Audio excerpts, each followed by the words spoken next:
Hi, I'm Xenowave, and today I'm going to show you how I made this sound.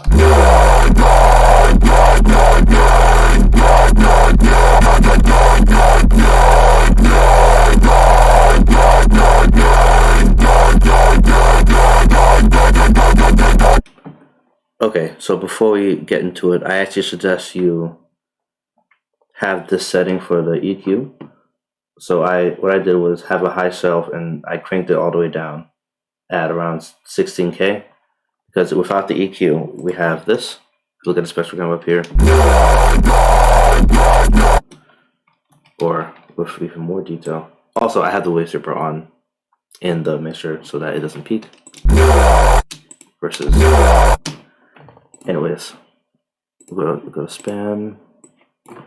So yeah, I didn't like that we have all of this action right now. So I just decided to have this really, really controlled, tame. Because that's not even the main focus of the sound. It's not a screech or anything. So you can play with that if you'd like. That's just my suggestion. Anyways, on to the sound. In the unison section, we have unison order of 9, and I just have the panning at 100%. Operator 1 is just a sine wave, and I have the modulation routed to mod X.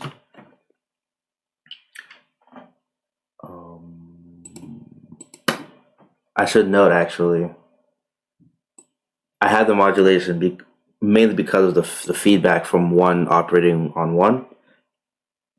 If I didn't have this, I wouldn't really need it. Or, well, I am doing RM, so I would need that for that, because the modulation, if you want to control RM with mod X, you only have modulation.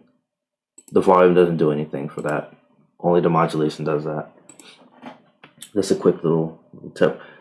Anyways, operator 2 is this random shape I made. I guess I just made it for building interesting harmonics. I have this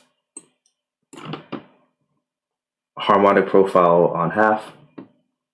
I have the skew on the middle tick. I have the tension a little bit below the middle tick as well. And I have the sine shaper at 100%. And I have a ratio of 4, and the volume is at positive 14%, or if you type it in, I have 56%. And of course, I'm routing this to mod X for modulation. And over in operator 3, I have this little makeshift formant. So after dealing with a couple formants, like from the video from I believe 2 weeks ago, I just decided to kind of play around and see if I could draw it on my own. And I mean, it's fine. It's all it is just a bunch of harmonics and one frequency that's all the way at 100%. It doesn't look like it right here because I have the pre-filter on, but if you bring it up a little bit, it'll look like it. It'll have that sort of shape where we have the period starts loud and it tapers off a bit. But of course, it's not perfect. But that's besides the point. It works. And I have the volume routed to mod X for more FM on. So 3 is on 2.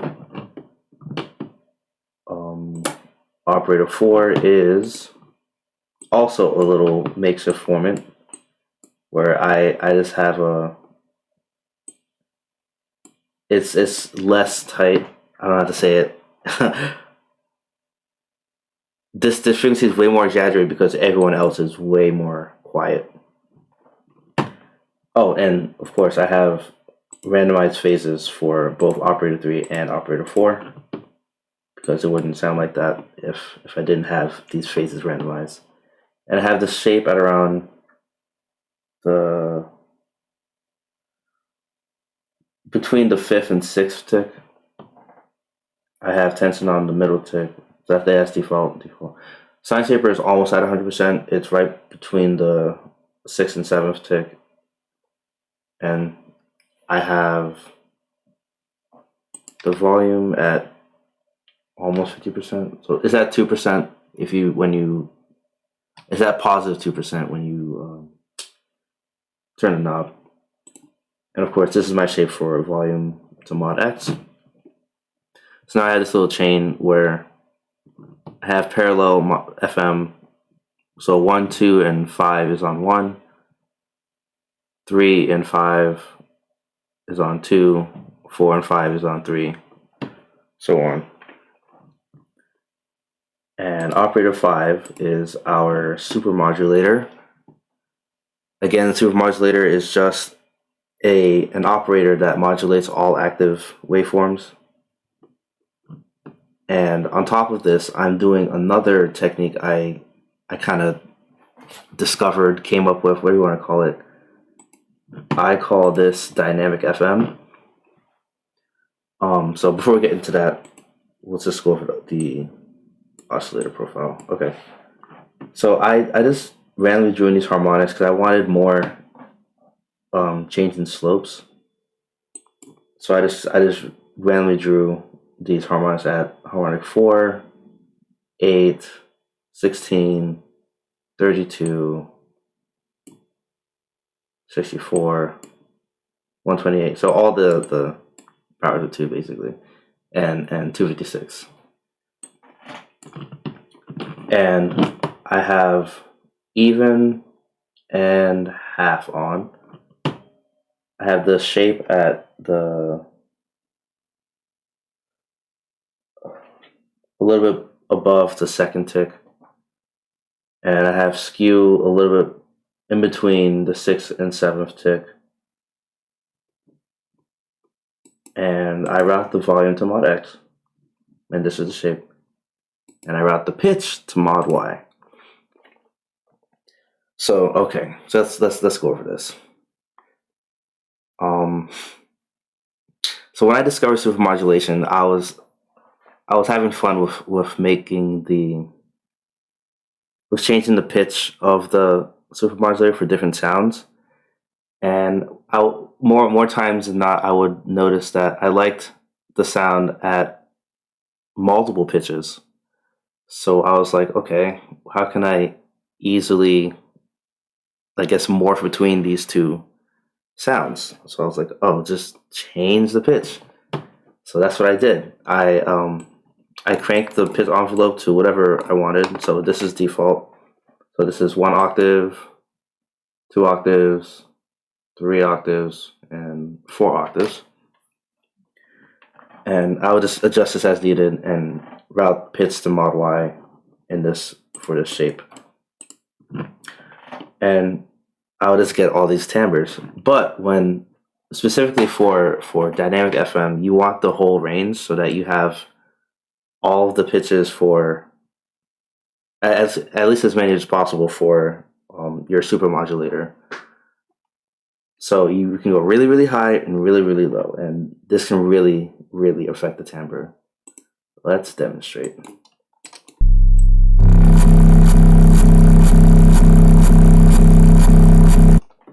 That sort of flicking sound is the supermodulator being at a really, really low pitch.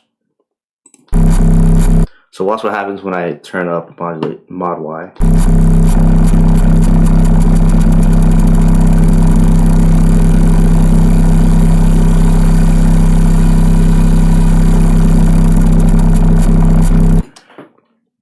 So I'm just changing the pitch of the FM, which is why I call it dynamic FM, because usually in an FM patch we just have the modulators doing the thing and whatever else, and all the pitches stay the same, right?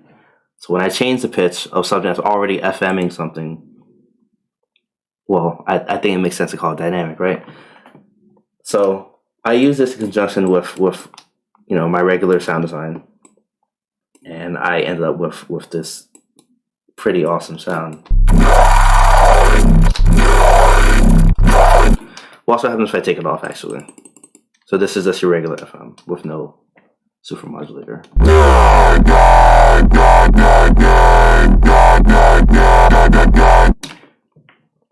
It's all right. It's not really like something to write home about, in my opinion. But with this going on, it's like this is the heart of the sound right here. It's so nice. That's all I can say. But yeah, that's the concept really. As for the waveforms, I actually suggest if you're doing dynamic FM, I would suggest you have something that's sharp and has just, I don't know how to say it honestly.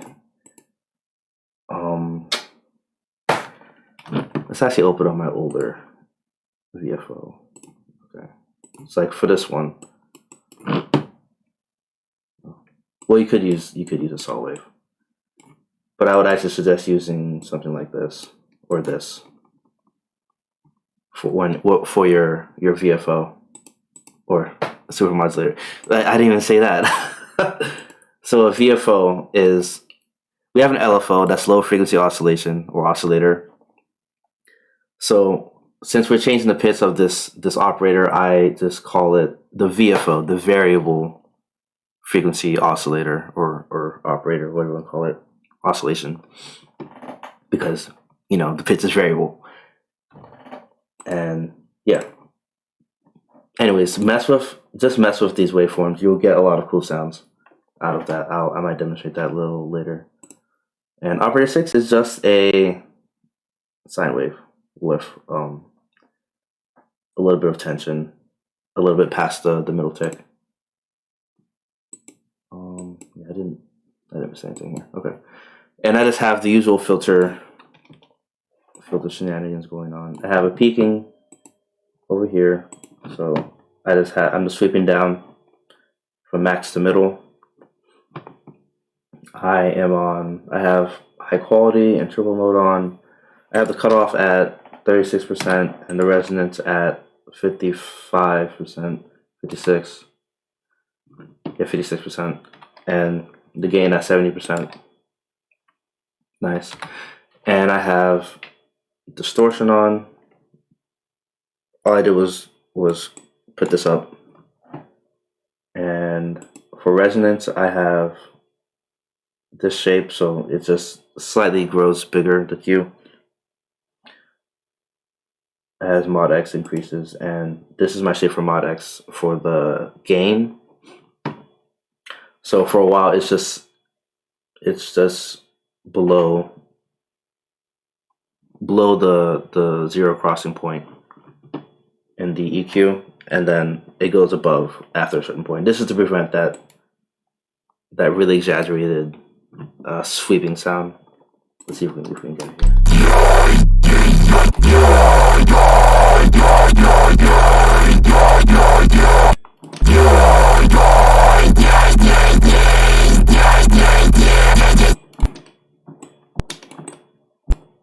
Oops.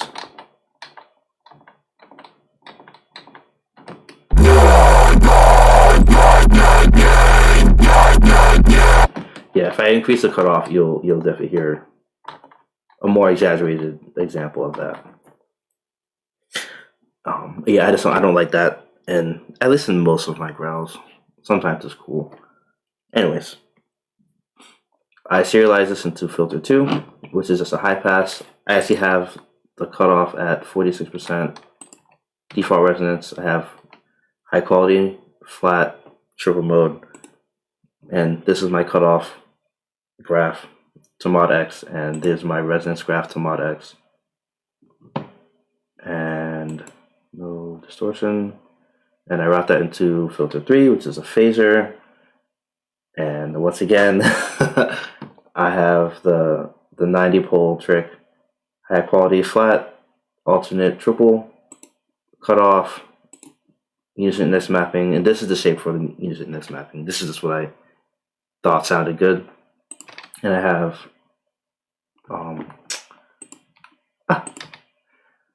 I have 52% for the cutoff, and I believe, yeah, just default 50% for the resonance. And as I usually do, I have this volume graph for mod X. I don't think I mentioned that actually. Oh, I don't even have that for the separate sub. That's fine. Well, let's actually copy that over. It's because I just do that. That's totally up to you, by the way. And that's it for the filtering. And the effects, no chorus. I just have the delay on. I turned on the feedback to like 90%, and the delay time is at, yeah, I believe that's 4 milliseconds. Right, because that's 1 second. Okay. Yeah. And stereo offset is just slightly cranked to the 3.5 milliseconds to the right. It could be this, it doesn't really matter. I just want some stereo information to make it a more, I guess, interesting sound. And I have the FX. Yeah, you can see the matrix. I just have everything maxed out. And yeah, that's the sound. I just want to demonstrate a little bit of what this can do. If you mess around with the VFO or the super modulator or the dynamic FM of the sound. So many terms, huh? All right.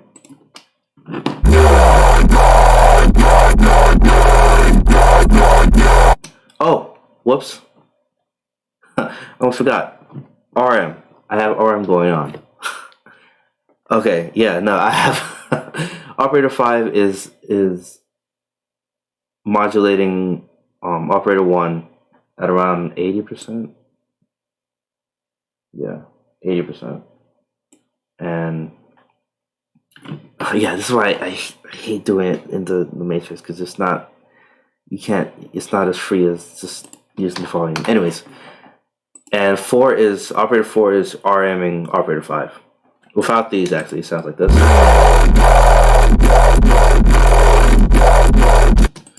And then with just 5. And then 4. Okay, now that's the sound. All right. All right, so now let's mess with operator 5 and see what happens.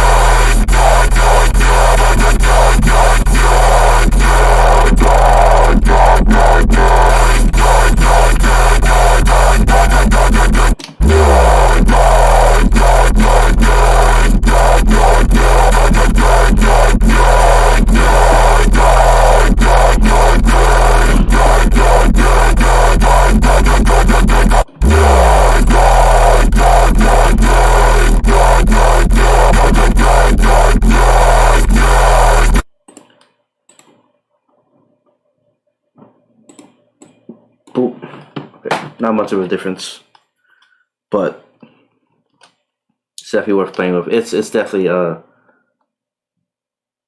really connected sort of sound where each one, well, obviously it's FM. Everyone influences each other, especially in this matrix. But yeah, that's what I have. Definitely, if you have questions, please let me know. And I almost said as usual. Gosh, I grew up on Seamless. Okay, have a nice day.